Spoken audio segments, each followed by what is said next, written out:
was coming into bud. A few flowers had begun crackling into colour, the odd bee popping up amid late snowdrops and early primroses. A sprightly-looking man, perhaps in his early 40s but with a youthful air, was approaching over the field, his easy-going gait somewhere between a saunter and the march of one who felt assured of friendly welcome. He wore a full-skirted knee-length coat, knee breeches, and a linen shirt with frills, very much in keeping with the fashions of these early 18th century days. As he neared the churchyard, the new arrival saw a gravedigger at work on a plot of land. "Good morning, I say, good morning, old chap."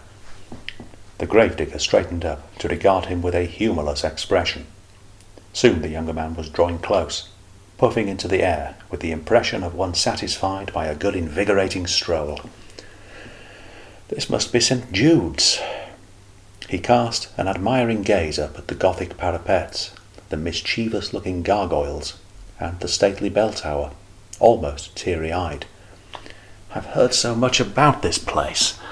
Late 12th century foundations with Norman spire in the perpendicular style of—" "Who wants to know, lad?" asked the gravedigger, arms resting on his spade, eyes narrowing distrustfully. Pray do forgive me, sir. My name is Mulberry, Quentin Mulberry, at your service." He extended a hand which the other man ignored. A stiff silence hung, after a few moments of which Mulberry offered, "I've just arrived from Winchester. My father grew up in this village many years ago. Humphrey Mulberry."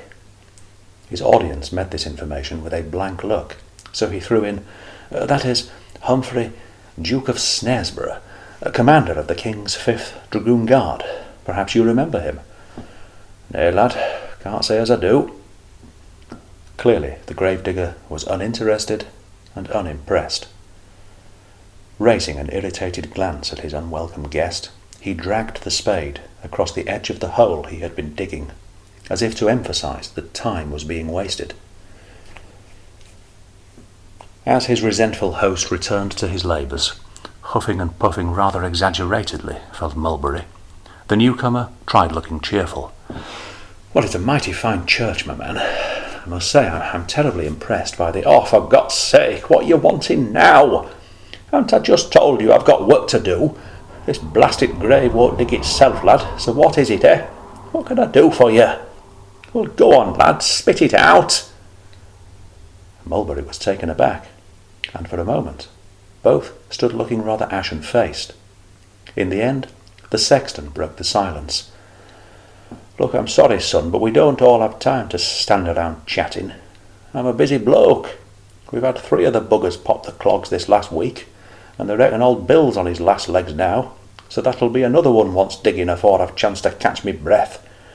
And if I don't get this one polished off soon, I'll have his holiness on me back." And he nodded conspiratorially at the church.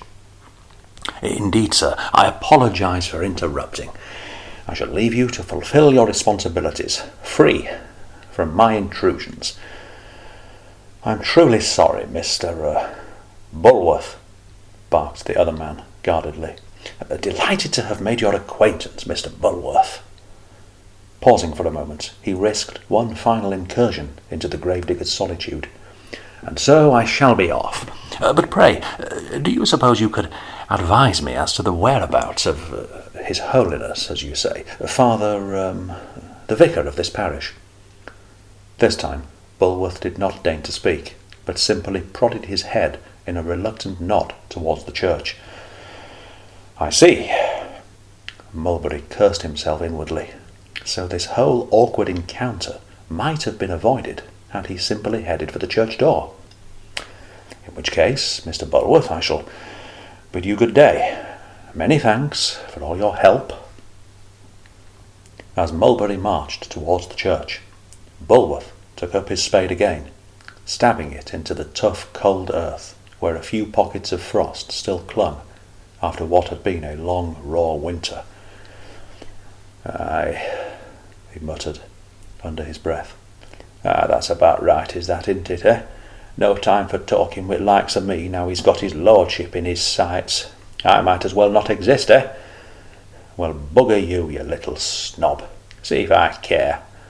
I'll talk to me bloody self. It's the only way I hear any sense these days, anyway.